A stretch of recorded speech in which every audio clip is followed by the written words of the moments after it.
Hi friends, ఎప్పట్లానే ఈరోజు మీకోసం ఒక మంచి వీడియోతో రావడం జరిగిందండి.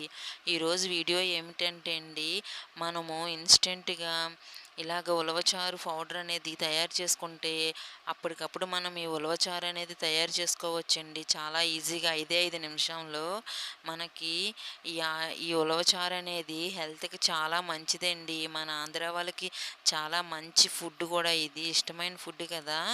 ఇది తయారు చేసుకున్న విధానం ఏంటంటే, ముందుగా ఉలవల్ని ఇలాగా తీసుకొని, ఒకవేళ రాళ్ళు ఏమైనా ఉన్నావో లేవో చూసుకొని, తర్వాత ఒక 2, 3 సార్లు శుభ్రంగా వాటర్‌తో క్లీన్ చేసుకొని, ఒక పొడి క్లాత్ మీద ఎండలో ఈ ఉలవలను వేసుకొని చక్కగా ఎండలో ఆరబెట్టుకొని, అవి బాగా ఆరినాక మిగతా విధానం ఏంటో చూద్దామండి.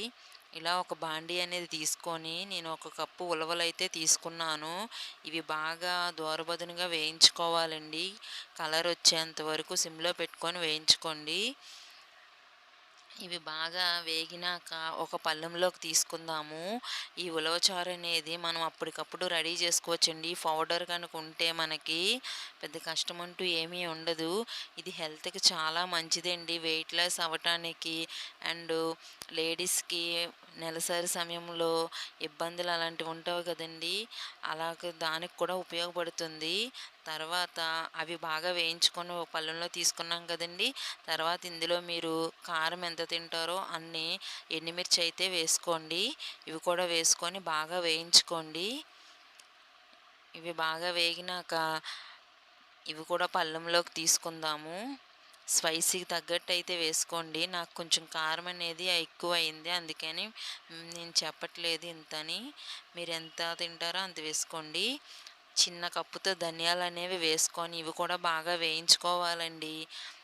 బాగా స్మెల్ వచ్చేంత వరకు వేయించుకొని, ఇందులో ఒక స్పూను జీలకర్ర వేసుకోవాలి.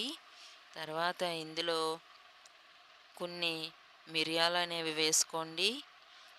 తర్వాత ఇందులో కొంచెం ఒక పావు టీ స్పూన్ ఆవాలు ఇలా వేసుకొని మంచిగా వేయించుకోవాలండి.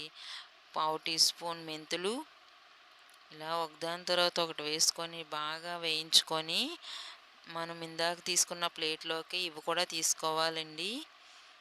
తర్వాత కొంచెం కరివేపాకు అయితే తీసుకుందాము. ఆ కరివేపాకు కూడా కొంచెం బాగా వేయించుకోండి.